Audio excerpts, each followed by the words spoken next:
其实我们那时候因为求人求的时候都是在我们自己的舞团里面，因为都是锁在自己的一个小空间里面。那我们那时候有想说，我们第二个系列就是网上行饰演的第二个系列的时候，我们想要走出去外面，我们就想说把这一个作品就是往外面户外去拍摄。我们那时候就想，就是这个回字，巡回的回，这个回的字，它好像一个甲这样子。我们就是马老师说的两个口里面，我们怎样走都是往里面走，或者是往外面走，它就是一个圆。它是怎样走来走去，它还是一个圆。那里面就像我们的一个家，就像我们舞团的一个核心这样子。那我们那时候在找这个"回"的这个字的时候，我还记得，因为它在古字里面呢，它好像就是从上面一直往下走的一个楼梯。那在我们的生命的一个成长里面，其实我们都曾经从外面往里面去探索。然后当探索之后，又从最深的那个地方再走回出来，我们得到了更多的经验。所以呢，这次的回呢，更多的是想到户外，我们想去跟大自然，我们觉得环境它好像可以告诉我们很多未知的东西。本来我们在制作这个第二个系列网上新饰演第二个系列这个回的时候，我们是想要冲出室内的，因为第一个系列求人求我们是在舞团自己拍摄嘛，然后现在第二个系列的时候，我们也刚好进入了就是 RMCO 的这个阶段，所以我们其实还算是可以在外面走动，还是可以去其他地方的。然后我们最初的想法就是要去到一些户外，找7个不同的景，就是以7个不同的自然元素来作为一个背景，一个舞蹈创作的一个出发点。后来呢，在我们正式要开始拍摄的时候然后那个疫情的那个感染数字就越来越多人。RMCO 那时候又好像要进步，要回去那个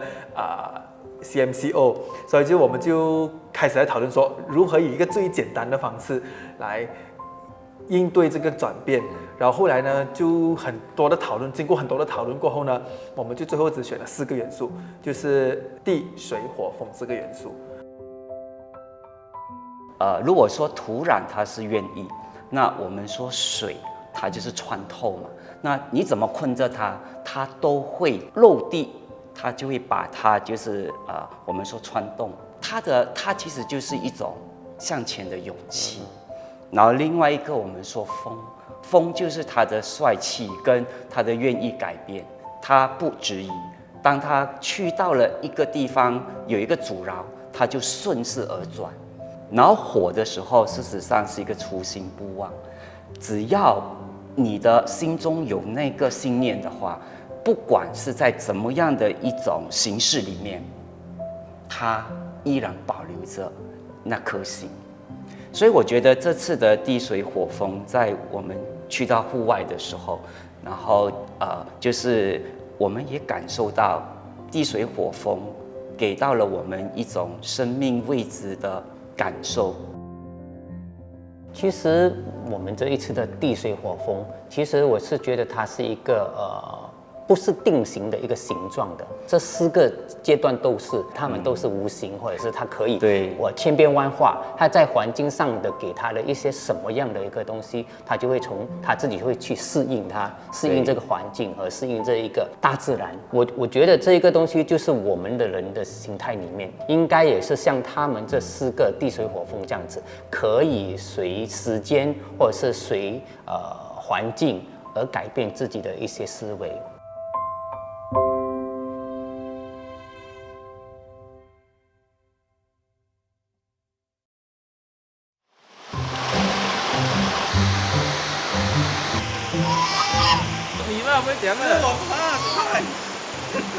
Hello，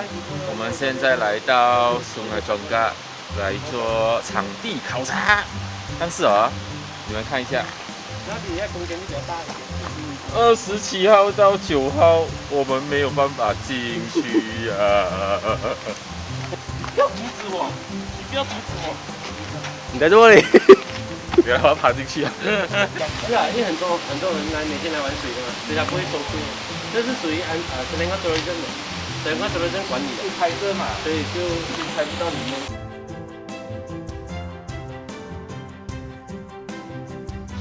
下来到不下水，他都不往前。我不敢下了，我觉得很冷了，我觉得我会发抖。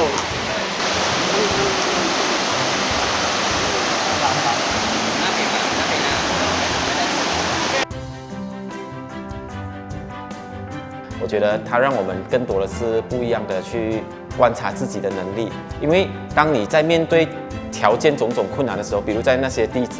方，可能石头很多或者沙石很多，你连转圈都有一个问题，或者是你随时会陷进泥土里面的时候，你是怎么样去应对你当下的那个改变？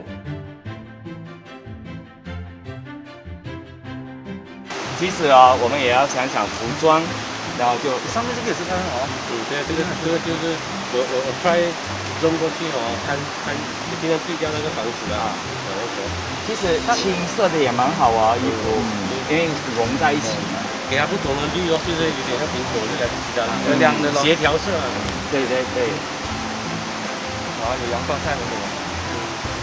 这个是刚刚可是那是比较刷啦，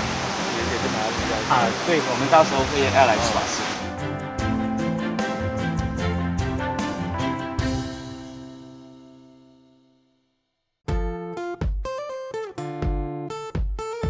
现在我们来到sungai long，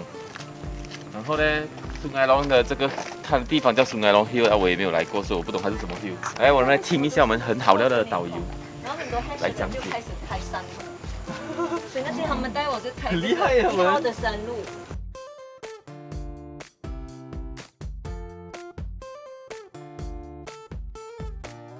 其实呢，它主要就是要跟土有关系。天意你在那边就是说呢，户外那两个作品它其实蛮有趣的，因为我们排练的时候都是一气呵成的嘛，就是从音乐响起到音乐结束，或者甚至到音乐结束过后还有动作，可是它是一连串的动作，一连串的舞蹈这样子排下去的。可是去到现场的时候，尤其是水跟地啦，然后这两个作品去到现场的时候，因为我们要在不同的场景拍摄，所以我们会把那个舞蹈卡成很多小段来拍，然后拍了过后呢，要怎么样重新组织回一个视觉上统一的一个影片这样子。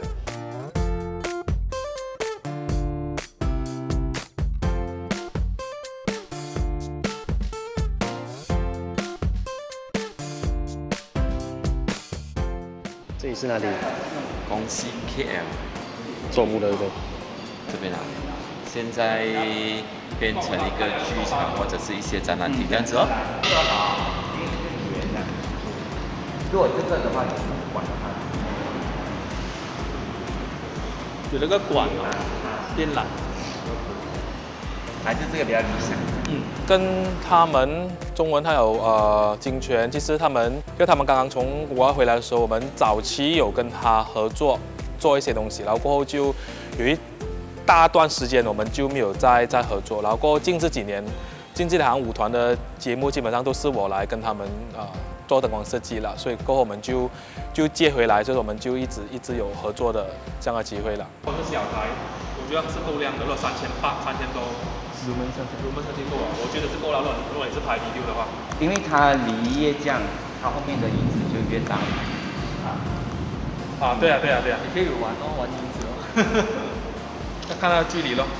所以这个舞者跟他要有一个距离就 OK 了，所以他不能够贴上去骑进去的，一下子是可以的。在空 CKL 拍的那两个室内的作品《风》跟《火》呢，它就比较简单一点点。然后它就是一支舞从头跳到尾，然后老师就拍，然后过后再讨论说，要再加设那些镜头，然后再跳第2次，然后或者再跳第3次，就老师捕捉一些close up 的一些画面这样子，然后就用这样子的方式，室内的两个作品就拍完了。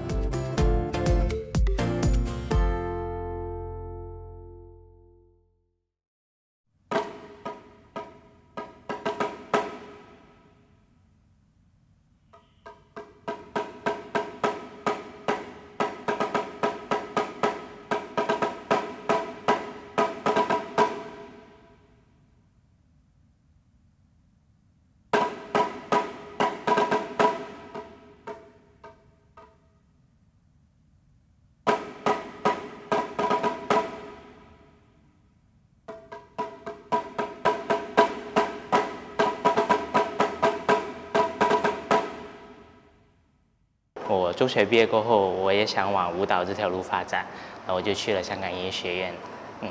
然后我是应届毕业生，4年过后。因为在一开始的时候，你是一个人，然后可以的话，那个手可以来一下。好像有一点点是，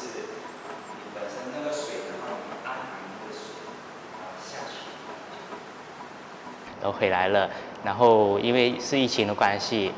也没有什么工作，我就先待在家，然后就接获了叶老师的电话，问我要不要参与这次的作品，然后我觉得蛮好的，有这个机会能跟我的偶像团体一起合作，就很期待跟他们合作啦，然后也是第一次认识叶老师、马老师他们，所以就很想向他们学习很多东西这样子哦。天意你可以这样，然后他上的时候，你要不要抓他脚步？对，然后他的脚要让他开。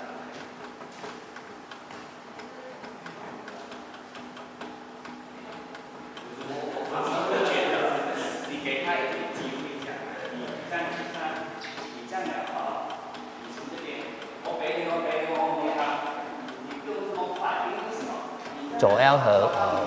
嘉信，因为他们都是第一次进来，第一次来参与我们的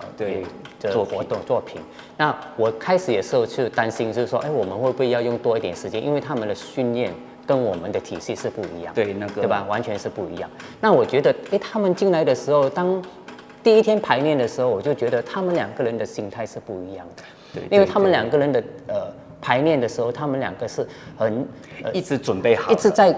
开发，我觉得他们的心态也是，他们的自己的心态是打开的。那事实上，我觉得这次很奇特，他们的整个的跟我们的融入，他们也融入在作品里面，而且是很自然。然后，而且呢，我也发现到，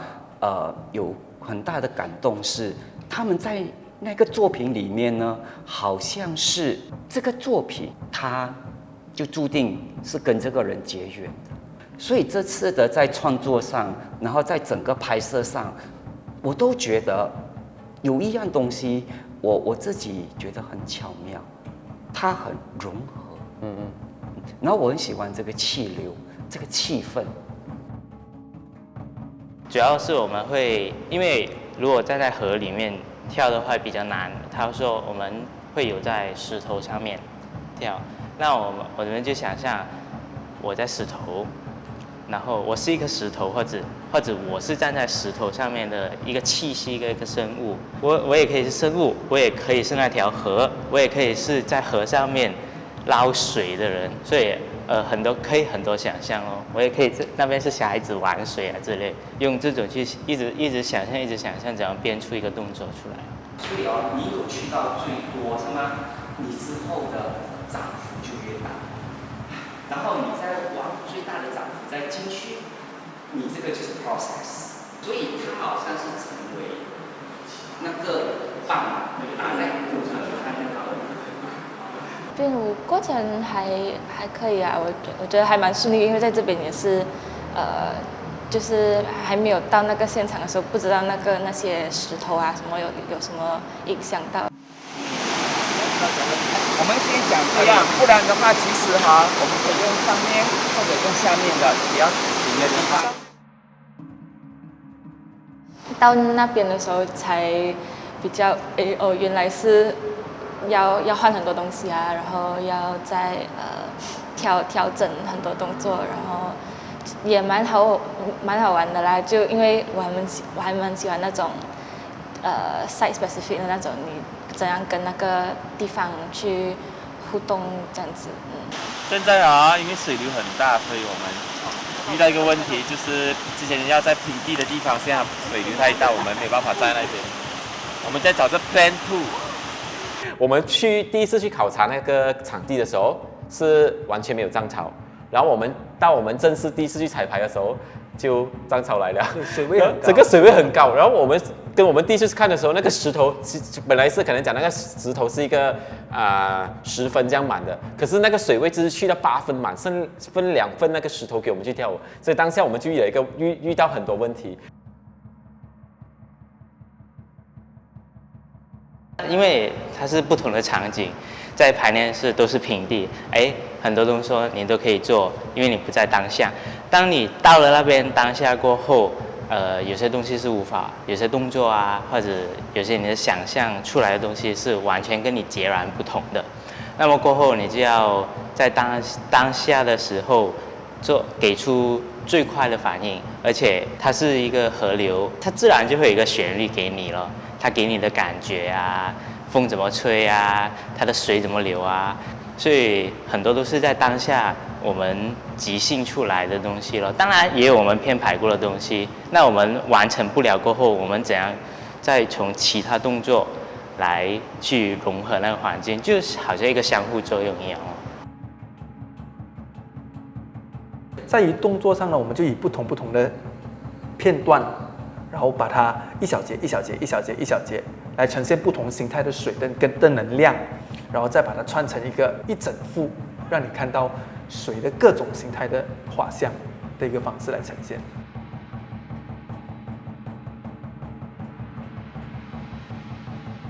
当初马老师跟我谈的时候，他就说这个水，他想要慢慢的渐进式的由一条溪流慢慢变成大河，然后变成大江，然后冲进大海的感觉，这样子哦。一开始我用筋骨是水滴嘛，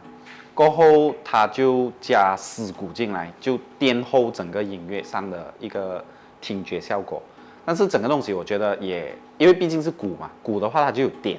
它有点的话它就不像水，水是一片的。So 我就加了2个gong进去，因为gong它有余音，它有泛音，它就嗡这样子，它就会有一种涟漪的感觉。再到后期那边你就觉得其实还不够，就加了一片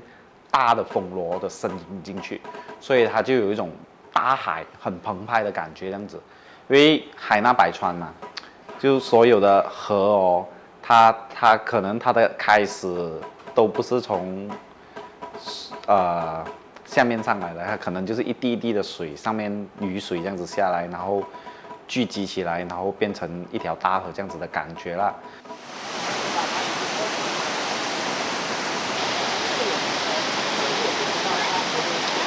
今天舞团拍摄《地水火风》里面的水，这支新的作品。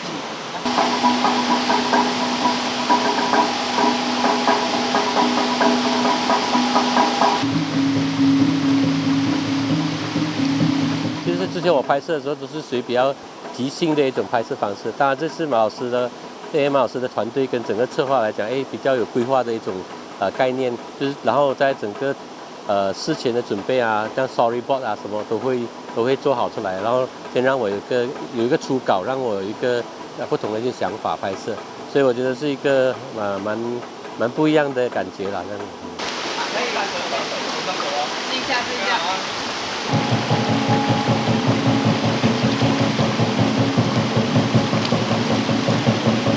我觉得都河的这个河上有很多石头嘛，所以在拍摄上因为要迁就角度啊，所以有时候就你必须要站在水里边啊，或者什么这样子，所以的确它可能在整个取景的角度跟构图上可能会有一些受限制啊，所以有时候你必须要下水啊，有时候必须要尝试用一些不同的方式。可是幸好就是我们选这个地方就是松爱中干嘛，然后刚好这里有一个桥啊，然后我们有一些高角度可以拍摄，所以我觉得应该算是可以得到比较不同的效果这样子。其实蛮好玩的，因为你在跳石头的时候，你没有办法 expect 到你的脚，我在那个每一个石头踩下去的当下，因为有时候你可能踩的重心歪一点点，你就整个人的 balance 就会要自己去用身体去拿捏，或者是去 cover 那个不稳的状态下。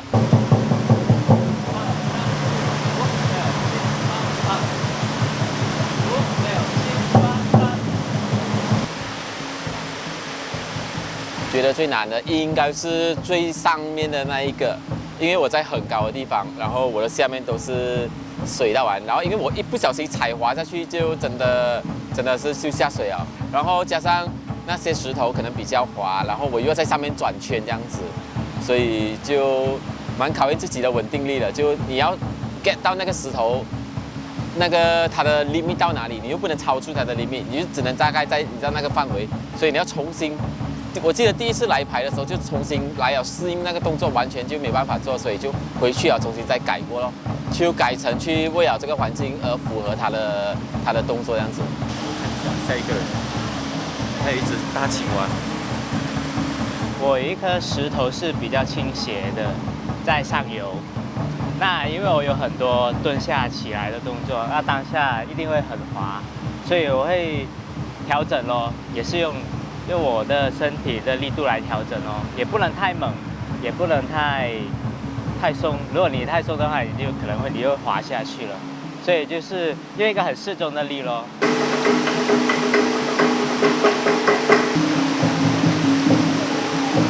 最难啊，我觉得是在沙地上吧，因为本身动作就很大，然后在沙地它又不是很扎实的地方，所以你一直踩，而且有时候要做一些攀人的动作的时候，它会沉下去，然后在于你的移动啊，在于你的每一步踩在哪个地方上，你都要有一个很小心的计算跟去安排它。它不像在剧场里面演出来，因为剧场是一个已经很准备好的环境让你去演出，反正在户外的话，你要去发现那个环境，所以我觉得是一个要跟那个环境融合在一起，所以是一个很不一样的经验。OK，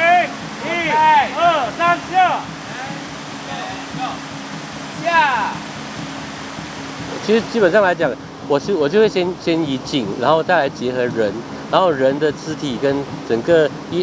走动的方式会到哪里，然后因为我会比较享受我的镜头是跟着舞者跟着他一起的慢慢移动这样子。虽然有时候在画面上它没有这样稳定，可是在整个视觉上来讲，它的画面的那个感觉就跟人跟舞者视觉上来讲，它会比较融合一点这样子。我觉得他这次的拍摄的手法，然后也让舞团呢也进入了另外一个改变的思考。对，那因为呢，像 King Teo 用的方式，他跳跃，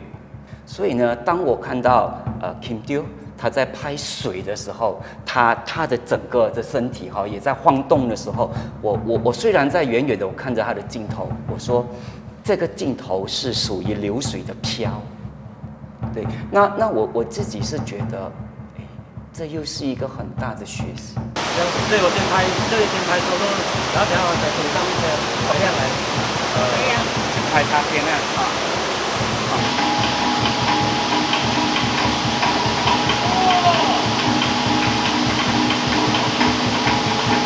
它不是一个固定的镜头，它好像就是一个在那边。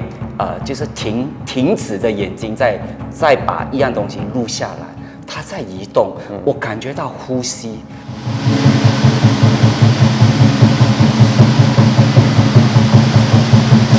我们在户外拍摄的时候，跟在室内拍摄遇到的种种这些问题啊，其实都是我们没有预测到的。当然我们有想过，可是当它正式发生的时候，我们能够做什么？我们就是去改变、去接受、去解决它。然后，所以它也未必是一件不好的事情，因为它是这样子的关系，所以它造就了后来我们完成跟创造出来的一个面貌，可能跟我们原本设想的东西不太一样，可是它会出到另外一个你可能没有想过，或者是出乎意料，或者是另外一种形式。对，我觉得都是最好的安排。对。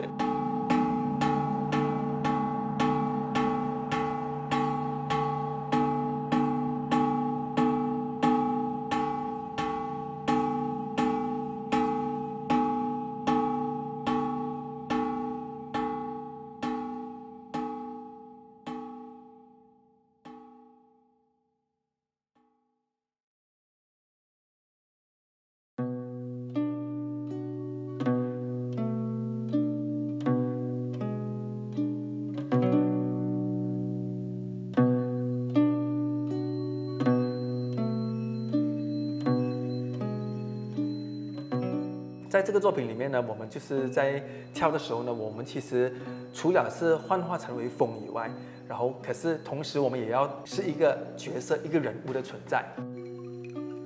就是我们在跳这支舞的时候，有时候我有感受到，就是怎么样去让那个风成为我们身体的一部分？就是我们在使用布的时候，就其实它也很像，有时候你吸气，你吸长的时候，那个布的去向，那个风的去向是什么位置？然后你吸短，或者是你跑得很喘或者很急促的时候，那个风又是属于一个怎么样的形式？短促的。对，短促的这样。好像你只是这样子，你看，但是你让它更多的时候哦，你的身体要配合它。如果你不配合它，你有配合它就可以。它其实就是很自然的一个东西。其实如果你真正想到，其实你每天去做运动，什么跑步都好，你每天都在你跑的时候你就迎风嘛，对不对？你破风一直跑的时候，你就一直乘风，那风一直这样破着你。其实你每天都在感受它，但是你就是看不到，这个东西是无形的。你现在的力度啊，除非你的手腕是属于有这样子的力气，可以上，你是可以上。比如说我自己的角色就是，我们开始的时候就是用布啊，因为风你在视觉上比较难让它呈现出来，所以我们就用了一块白布，用一块白布来呈现一个风的一个方向，它的去向，然后用这个布的转变的质感，可能它的是直线型的，它是比较大力，或者是它是一片飘的，或者是它是一个甩出去的一个动力质感来呈现这个风的速度跟风的力量。那个时候老师提到风的这个概念的时候，其实在我脑袋里面第一个出现的是呼吸，因为风对我来说其实就是大自然的呼吸，那大自然的一个气息，所以它有时候我们的呼吸也是在随着我们的情绪而做改变嘛。在马来西亚这个四季这个国土是没有四季的，所以我的想法就是，那不如就是把它变成，把这个四季的概念，把它分散切割到一天24小时的这个时间里，那就有了这个架构，对，所以就会有那个的不同的那个风的面貌。除了这一天24小时里面不同时段的风的感觉其实我也把它对应到我们的人生的不同的阶段，早晨的那个感觉比较像是人年纪还小的那个时候，那个天真无邪的那个感觉。然后那随着年纪的增长，那我们对于整个的人生的历练还有看法是不同的。那接下来，那我们学习，我们成长，我们遇到挫折，我们成功，我们遇到挑战，就这样的ups and down， 就是我们不断遇到的不同的各种各样不同的挑战。那到后来，到了晚年，那又会是你看回这个人生，那又会是一个什么样的一个感受？你离开红杰那边，你要离他了他出到来了这边之后，你要在这边，然后来那的时候，那个风的陪伴还有。如果你摇它太多或者移动太多它其实是力量很大。我们在里面好像就是一个很清纯、很单纯的一个舞蹈的一个形式，所以在于整个身体动作动力的一个表现上，它其实都是很纯真的。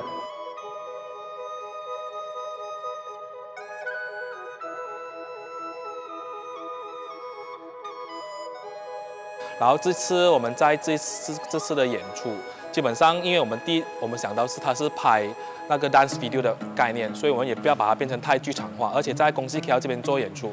它也不能变成一个剧场。所以当我们那天来看场地的时候，我们就大概聊那个整个演出的概念。所以基本上在那个时候，我已经有一个整个画面是这样子的。所以今天来做的时候，就是觉得那天跟金泉谈的那个感觉，基本上都做得出来。人能够在外面就在外面，除非你是不够，这是你的 limit。但是要到这边就情况了。这条线我们就跟它再拉低一点，然后不要这样拉高，因为这样看不到他们了。好，停。全部往后，再往后。半截。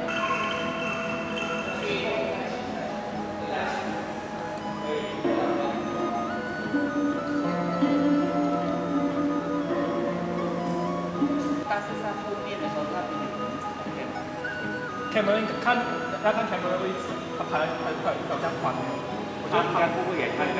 那中间的话，那边影子其实没关系的嘛。因为常说风的感觉，那天他跟我聊的时候，我就觉得有一个概念就是想法，然后灯光基本上是从一边来，所以它另外一边，因为我觉得风本身它就，因为它这个舞蹈它是比较柔的，所以我们也不要做太强烈的一个灯光感觉给它，而且我们也是在白天拍摄，所以我们就不想要把它变成一个很剧场式，或者是一个很刻意的去营造一个某个气氛，因为然后看了 video 他们的那个排练过后，我是觉得就是让它整个东西比较自然，所以这整个作品里面，整个灯光里面是在那风里面是没有变化的。那在风的里面，我有隐藏了一个讯息，叫做在风里写信。那我记得在小的时候，就是有开心不开心的事情，或者是对一些人的怀念或者谢谢，就告诉风，然后风它可以去到很远，然后它就会帮你追到那个人的身边，会告诉他，轻轻地吹在他的身上，然后把你的消息告诉对方。那我觉得风是一个很浪漫的。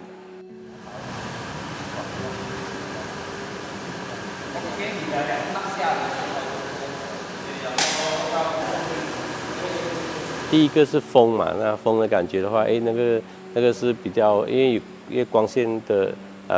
光线设计的那种感觉是侧面光来的关系，让整个感觉的那个布啦跟舞者的那个很柔美的线条都表现出来这样子。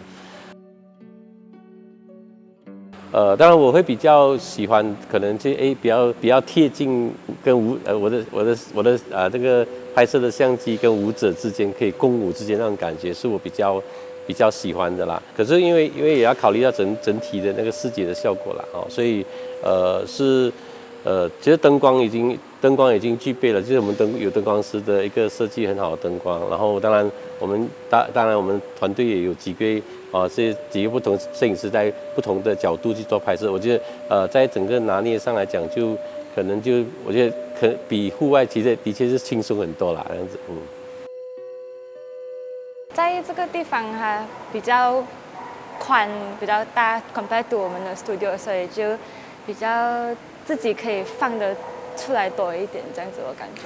然后也比较过了这样多的排练，我也比较习惯那个布，这样跟他去接触这样子。我不是 KL 人啊，所以我第一次来公司 KL 这个地方，其实这地方有很多的可能性，我蛮喜欢这个地方的，因为它可以做在正式剧场里面做不了的东西，所以今天我们在这边拍摄风的拍摄，其实蛮特别啦，这个经验我蛮喜欢的，因为我很喜欢在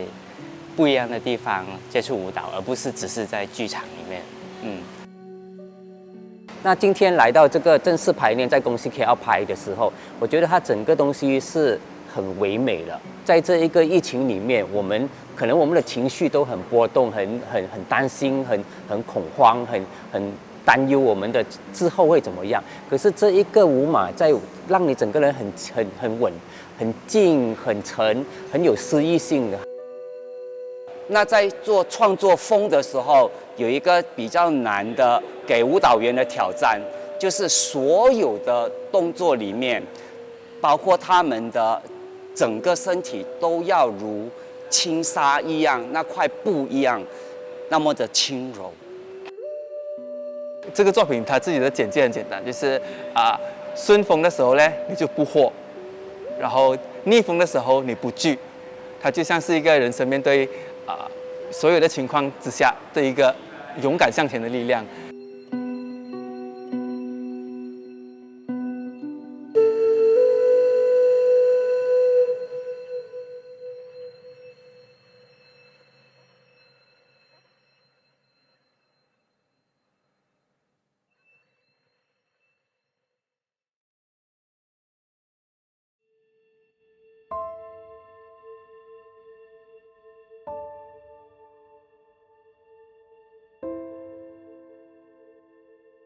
因为这个舞其实它有一个精神，就是我们是一个走过来的人，往回看回去我们曾经走过的一切，或者是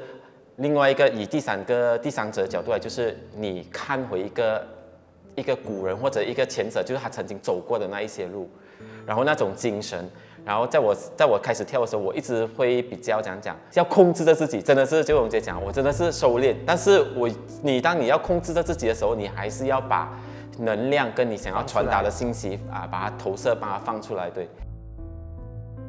我经常会梦到月亮啊，我经常会梦到那种，而且都是有时候，很奇妙的，脑中就有一个旋律出现了。那么在这一个月梦这部作里面，其实也是有把我在梦里面所听到的一些放进去，不是整个啦，因为梦都是断断续续的嘛。我有放进去里面哦，然后也有把一些比较科学的例子啊，跟一些比较引用啊的东西放在这个作品里面。如果你很仔细听的话啦，就是你看啊，它前面的段落到 chorus 的时候，它中间有一个很奇怪的一个叮的一个声音哦。然后如果你有跟住算拍子的话，你会发现到那边的拍子是不正规的，那边呢是多一拍。为什么我会这样做呢？是因为我要代表着我们1个月的周期啊，都是有长有短的，所以我就把那边就做成跟我们的calendar跟我们的月历很像，就是在那边突然间有多一排出来，叮，然后才进去那个 chorus。其实那个作品蛮好的啊，就是以往我们认识的天一，我认识的天一啦，他跳的舞蹈是那种比较轰这样子，然后技术很强，然后能量很强。可是这个火这个作品对于他来讲，我觉得有一定的难度的，要怎么样去呈现一个比较收敛的一个情绪跟一个能量状态，其实对他来讲是一个很新的尝试啦，我自己觉得是这样。月亮，因为月亮本身它有一个投影的关系，所以在那个我们也是用了一些很简单，因为我们那天有聊到说，就是我们要把整件事情变得比较简化一下，所以就特出整个作品本身的那个要求。所以好像说，因为本身那个月它就有一个 projection 的东西，所以我们灯光上会有一些限制的，因为我们不能够打太亮，怕到时候会拿到那个背景的那个 projection。所以基本上我们也是特出舞者的本身的身体。不要紧的，不要紧的。我是觉得月亮之后变太阳这样散开我们可能到时候再把这个机移过来。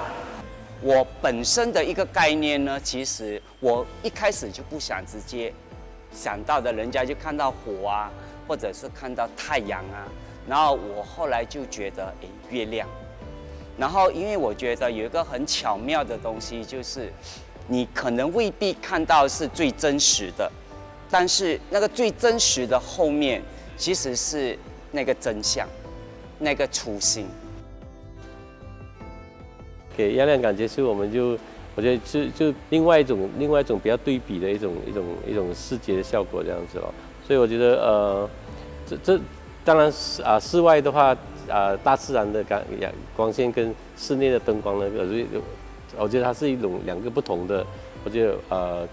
可是都可以让舞者呈现出它不同的，就是呈现不同的效果这样子。来，开始，1、2、3。我没有想到我这样快，我还以为会拍到很多次这样子，因为这是我有史以来最长的 solo。讲是8分钟，可是跳8分钟多跳到我要这样子。其实对我们舞者来讲，我们无外乎就是一开始想要做动作嘛。可是你想象，就是其实动作对我们讲，我们已经是会了的一种东西。但是我们现在要把它忘掉它们，其实我已经是要忘掉一切。我在跳舞的时候，这一些东西我已经是走过来，所以我的那每一步跑啊，一步一步在跑，其实我已经是。我自己当初在拍的时候，我自己想象我是在一个虚无的空间，然后一整每四周围都是黑暗的，我一直往前跑，可能那前面就是有一道光这样子。有一个故事，在我们中国人的故事，它是夸父追日，所以我开始是把天一当成是夸父追月。其实他的夸父追月，它追的时候是一个精神，但是那个月它后面的真意其实就是日。那为什么我用 Kenny 只是一个独舞？那其实我就想把它当成是夸父，他在寻找和坚持那个初心的精神。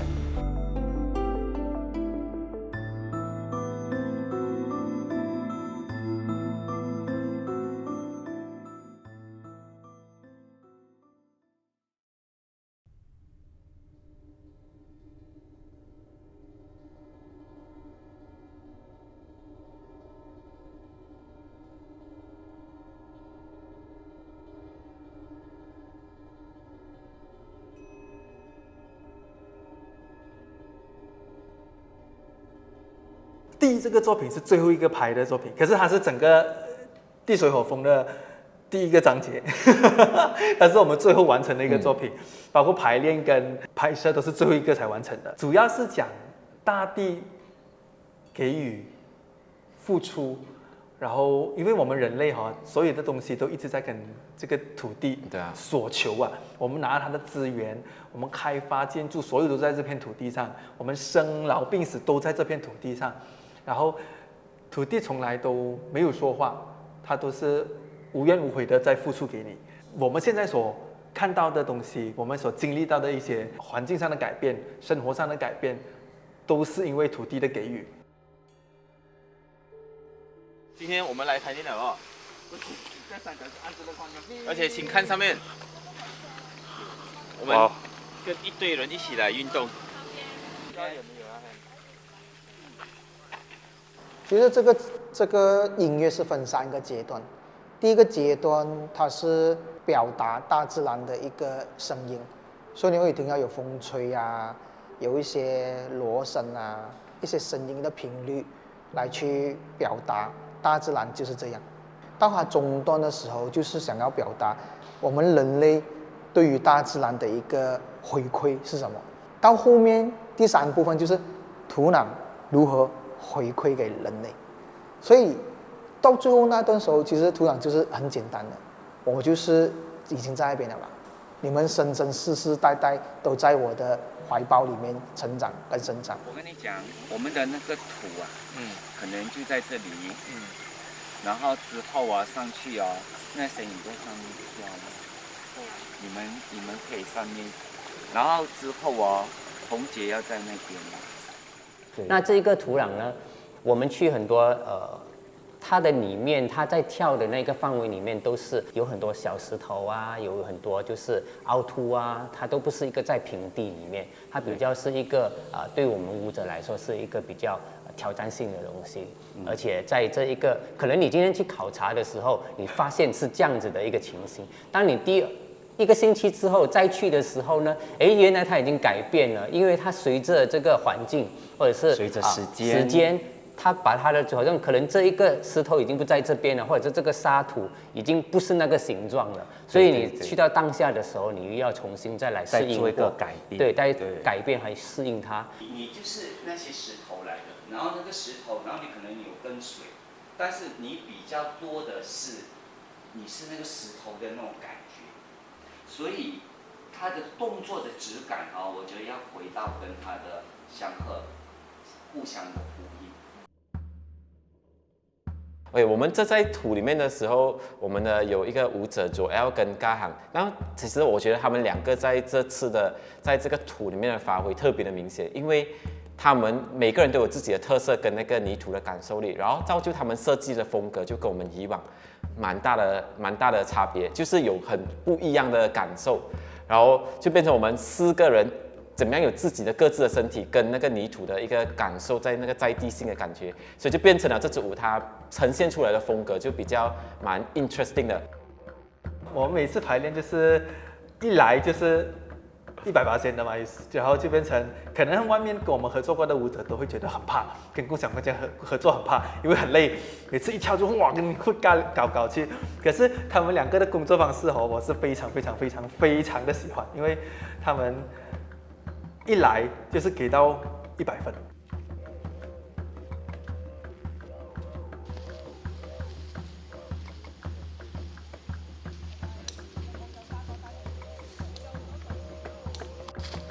我要找天然厕所。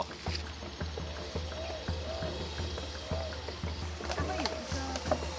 combination，就是因为肯定它会在那个悬崖的上面，然后它会丢石头或者是踢那个小碎石下来，然后就接到叶老师的跑这样子。但是因为我们已经在下面了，所以就先拍叶老师，然后肯定会在上面拍，可以从下面或者是上面拿他们2个这样子。哦，对对。这样 balance 自己 enjoy， 锁骨这边要不要加一点点？加了。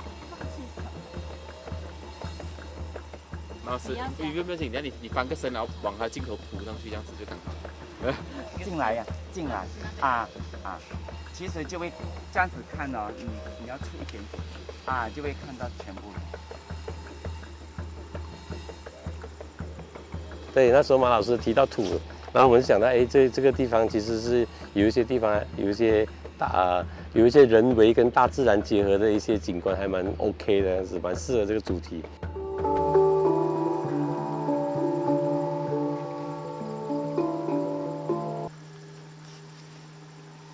这个地方我来到的时候，我第一眼就看到了。那我会觉得，其实发展在土壤上没有问题，但是土壤给予它的一切，我们是否可以也给予我们的一切，给予它的关怀，给它的保护，让两者之间可以永远的大家共存在一起。16、17、18、19、20。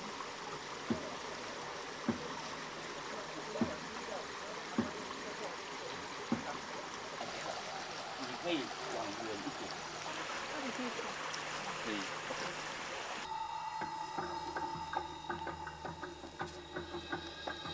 这个土的话，因为我想我们还有因为另外3架机有3机的一个作业方式，所以轻松比较轻松一点啦。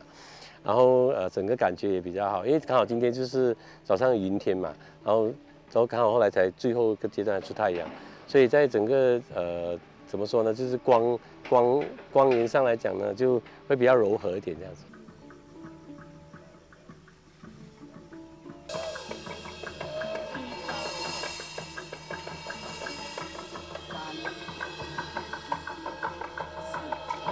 其实我自己跟911跳床的舞其实是非常舒服的，因为他会去感觉，他会去 sense 你给多少，然后他要怎么样去配合，这个是在舞者里面跳舞里面很特殊的一种质感。当你跟一个舞者一起合作一起跳舞的时候，你会很直接感受到他跟你的互动，他给你的那种能量。911有这样子的一种能力的，其实是很棒的，很棒。其实也因为这一个土壤，我们去到就是跟这个大地里面，我们还就是我自己本身就是会比较去感受它，感受这个呼吸，这个土地，这个土壤给我们的一些感觉，这是宁静的感觉，或者是它旁边有一些小溪的声音这样子小小的，或者是说那个石头跟土壤，让你踏在上面的时候，你的那种温度，那种感受性，让当下的你的那个心情是怎么样？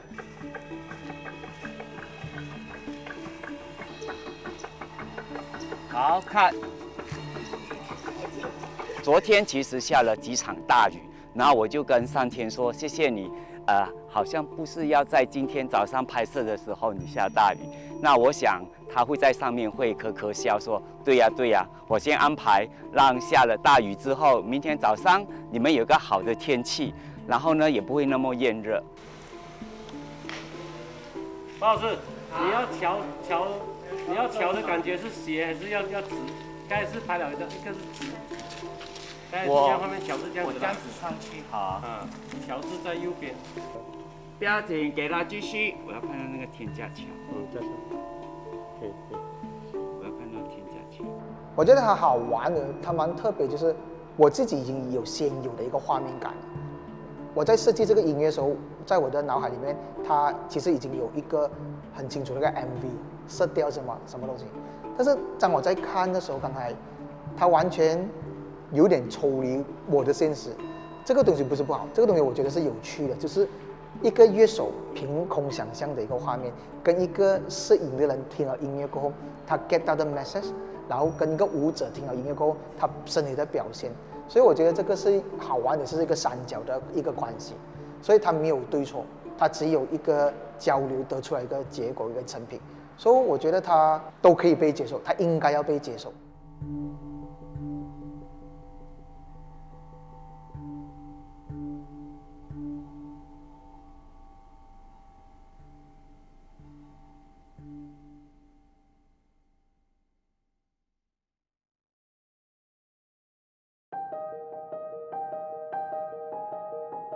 如果把回地水火风当成是一个流动的画，那我想让观众自己去领悟这个里面的许多东西。然后像我们这次在制作的时候，像宏杰天意，他们虽然在作品的前面，他们有做一些描述，有做一些其实我们叫做导读。那我自己更希望其实是观众能够站在自己的角度，然后用自己的认为，然后当然如果是听到了一些这样子的看舞蹈的方式，然后再加上自己领悟的方式，事实上这个就是打开另外一个未知的领域。我觉得这样的话呢，艺术作品才会有生命。当然，我们都是希望观众自己去了解为什么我们不只是说只是做这个地水火风这么的大自然那么的美好，那么的就是那么的美，这个舞蹈还是说那个环境多么的美。可是我们也应该要去思考一下，好像这一次的疫情来，为什么会有一个这样子的疫情出现？对这个世界这个地球它面临了什么？都是我们自己造成的，很多的时候很多事情的发生都是我们造成的。那我其实这一个疫情也是让我自己很好的思考，是因为我们自己吗？因为人类吗？而有这样子的一个事件来这样大的对我们来考验这个2020年的考验。是这个回这个系列啊，它其实在英文里面呢，它很直接的，就是 passage into the unknown， 就是探索未知的一个道路。然后在中文字的这个图里面，回马老师一直讲，我们看那个回字，它是一个走动的一个回，它那个回有2个口，一个里面一个外面。然后我觉得这次宝兴老师写这个回字写得很棒，它是里面也是外面，它是一个回旋，可是我们是从里面走出来还是从外面走里面的，所以它是一个探索来的。Passage into the unknown， 我们对于未知的一个探索。然后就如我们刚才讲的，我们整个过程在遇到这么多我们没有预测到，或者是我们没有想象过的一些问题的时候，我们怎么样去处理它？我觉得它其实这个回，其实在每个人的生命中，它都有一个这样子的一个字在你心里面。在其实终其一生，我们就一直在找寻着某一样东西，怎么样让我们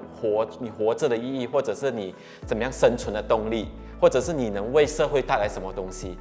你真的是尝试走出去了，你才会知道你下一步会变怎么样。但是你再走进去你下一步的时候，那又是另外一个不一样的旅程，你又是另外一种未知的世界。这一个的未知，其实我觉得这一个疫情让很多人，我觉得很多人都有很多的领悟，很大的领悟。我觉得有时候为什么有些人会很喜欢独处？有些人会喜欢一个人，或者是在晚上的时候，他就觉得那个才是他享受自由，或者是享受一个人自己的空间的时候，那个人他才觉得他是很放松的。你会觉得，你可以听到自己的呼吸声，那个脉搏的跳动，那个呼吸的吸和收和放的那种感觉，我觉得这是我们自己要去听的。所以就像我们每个人也要听一听这一个大自然，这个地球的一种呼吸，对啊，那你去跟他去领悟，去磨合。对。然后事实上，地水火风它是一个人的生命体，这4个给了我们一个生命的很好的学习。当你遇到任何的情况下，你都不会放弃。那我想。是这4个作品，还有回，我们就送给我们线上的观众，希望你们喜欢。谢谢大家。